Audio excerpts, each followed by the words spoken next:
Good morning. I'm Dr. Chirag Thonse from Bangalore. Today we will speak about trochleoplasty and the indications of trochleoplasty and the surgical technique, how we perform it.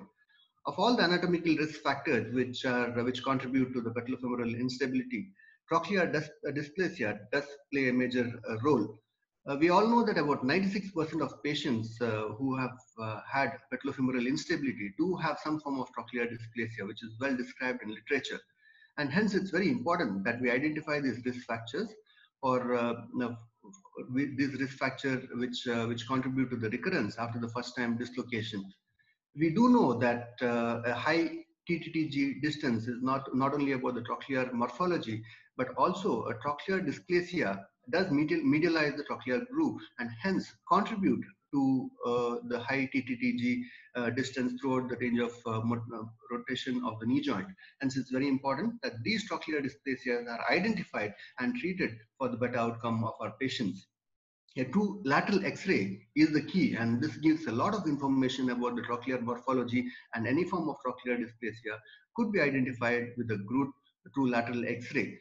Hence, it is very important that we identify these trochlear dysplasias, get a CT scan and MRI to characterize and determine the significance of these dysplasias in the recurrent instability of the patella.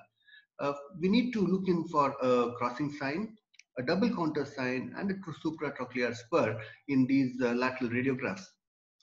Taking this as a base, DGO did classify the trochlear dysplasias into four types, type A, B, and C, based on these radiological findings.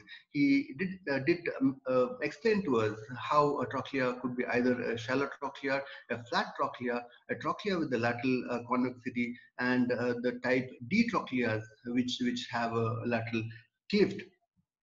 It's lateral clip. It's also important that one gets a good radiology in terms of MRI scan, and a lateral trochlear inclination angle is very important to be measured. Any inclination angle which is less than 11 degrees is of significance, and these are termed as a high grade trochlear dysplasias.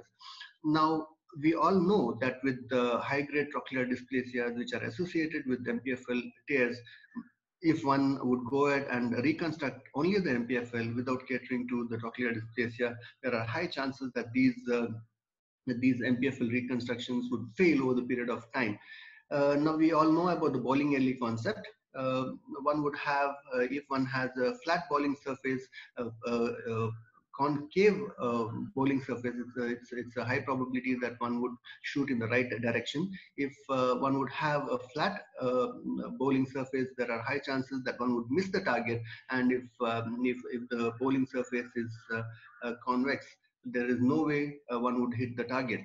This applies to our trochlea and the trochlear groove and the patella. With a normal morphology of the trochlear groove, the patella would track well. In case of flat trochlea, there are high chances that the tracking of the patella is not great. And in type C and type D trochleas, especially which do have a trochlear bump, it's impossible that the patella would track in the normal fashion. Hence, the problem here is the supratrochlear bump or the supratrochlear spur, and this needs to be catered to. And a lot of experts did give their opinion that any trochlear bump or a trochlear bossing which is more than 4 millimeters is of significance, and this needs to be operated. How does one do a trochleoplasty? There are various techniques which were described in the past in the literature. The first one to be described was by Alpi, where they recommended a lateral facet elevation, and this is no more indicated because this would create a lot of increase in the patellofemoral stresses and would cause a lot of patellofemoral damages. Then came in the techniques of sulcus deepening procedures, which is used nowadays. Either one could use a thick flap technique or a thin flap technique, which is preferred in today's date. Let's quickly look into look into a case scenario. Here we have a patient who did have a surgery in the past. He had a midline scar over his knee joint, and on clinical examination, what we see here is the patella tracks Laterally. There's a classical J tracking of the patella. The patella disengages or tracks, or I would say this is a reverse J sign of the patella in terminal extension.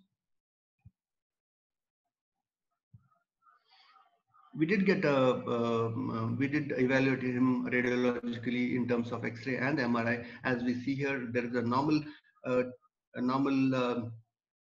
uh, height of the patella. The patella height looks normal, but what is of significance, what we see here is there's a significant supratrochlear spur or a supratrochlear bump. The crossing sign and the double sign all were positive in this radiology. And on an MRI scan, what we see, this is a trochlea with a cliff, a supratrochlear bump or a cliff on the lateral femoral condyle.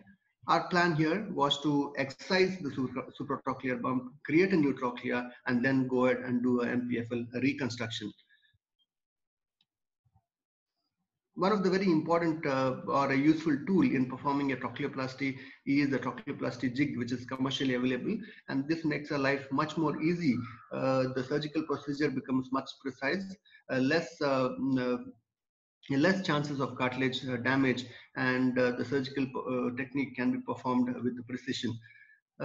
Also, what is required in terms of implantation is 3 swivel of anchors of about 4.5 millimeters thickness, and one would use a vicryl tape, or since it's not commercially available with us, we use vicryl number 1 sutures, 3 in numbers, which can be loaded into these anchors. The patient in supine position, one would go ahead and take a midline incision.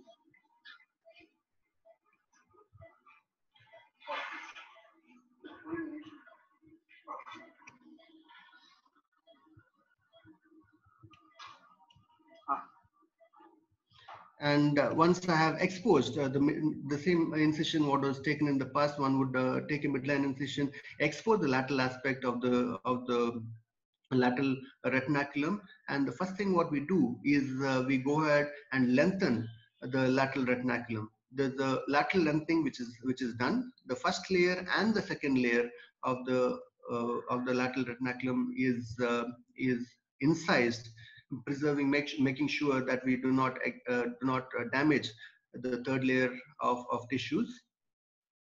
With care, the first layer and the second layer is incised, and the first layer is sutured using number 3, a vicryl. I would then go ahead and do a medial parapatellar incision and expose the knee joint. It's important that we have a good exposure. Hence, one would either do this procedure with the lateral parapatellar incision. I would go ahead with the medial parapatellar incision, avert the patella, have a look at the patella. If there's any sort of a patellar damage which is there, one would go ahead and do the patellar cartilage procedure for the same. I would then go ahead, identify the superior margin of the trochlear groove, or identify the supratrochlear spur. Elevate the synovial tissue or suprapatellar pouch with an osteotome, or with the periosteal elevator. Then identify this supratrochlear spur which needs to be excised using an osteotome. One would excise the spur which is already marked. Once this is done, we now have a good margin, or a good clear surface of the supratrochlear region, which is devoid of any form of synovial attachment. The second step towards this is to go ahead with our trochlear deepening, or a sulcus deepening trochleoplasty. Using the jig from the lateral aspect, one would go ahead and burr out the adequate amount of bone which is required. starting off from the lateral femoral condyle, one would go towards the intercondylar notch, which is already marked, and we do know where we need to have our sulcus deepening trochleoplasty. One can also use an osteotome to elevate a flap of this cartilage from the bone, and using this as a window, one would go ahead, and as we see here, I'm going towards the desired trochlear groove and creating a groove with the help of the jig. This jig does help me to avoid any form of cartilage damage. And now anchor is placed in the midline, as it is marked more towards the new trochlear groove. The loaded swivel log, which is loaded with three number 1 vicryls, is then placed in this place and then tensioned as and how one would require. We then get two limbs of this vicryl sutures. One limb would go towards the trochlear desired trochlear groove. One would make another pilot hole in the supratrochlear region, where one would place the first anchor, which is loaded with these vicryl sutures. At the end of it, one would get a good trochlear groove, which is a newly formed trochlear groove, which would act as a new trochlear sulcus for us. The second limb of the vicryl sutures is then taken laterally, and using another suture anchor, one would then tighten out this limb of vicryl sutures, so that the flap which is elevated is well seated to the bone. Hence, there is no chance of a non-union of these elevated flaps. Now, this kind of a secure fixation does allow us to start off the range of movement of the knee joint as early as possible. Since we have secured the elevated flap in a secure way, we are now rest assured that we can start off with the knee mobility. At the end of the procedure, we have a good sulcus which is deepened, and we have a new trochlear groove which is well oriented and well in anatomy as how we desire to. It's very important that we do suture the elevated synovial tissue, or the supratrochlear synovial tissue, like suprapatellar pouch, needs to be sutured back to the margins of the newly formed trochlea. This would give us a good closure, and hence the chances of myositis may not be would be as minimal as expected. One would then harvest the semity tendon. I usually use semity graft for my MPFL reconstruction, since it's a good thick graft. And MPFL reconstruction can be done in a desired fashion. We usually use two anchors in the supramedial part of the patella, and these anchors are used to secure the semity graft to the patella, and then one would make a smaller incision at the medial aspect of the femoral condyle, and with the C-arm guidance, one would identify the desired spot and drill out a tunnel for the MPFL, and go ahead and do our routine MPFL reconstruction. To sum up, trochleoplasty is a technically demanding procedure. A proper patient selection is important. It's important to recognize the contributing pathoanatomy, and it's important that we know which patient will need this procedure. Hence, a good prompt patient selection would be the key for such surgical techniques. Thank you.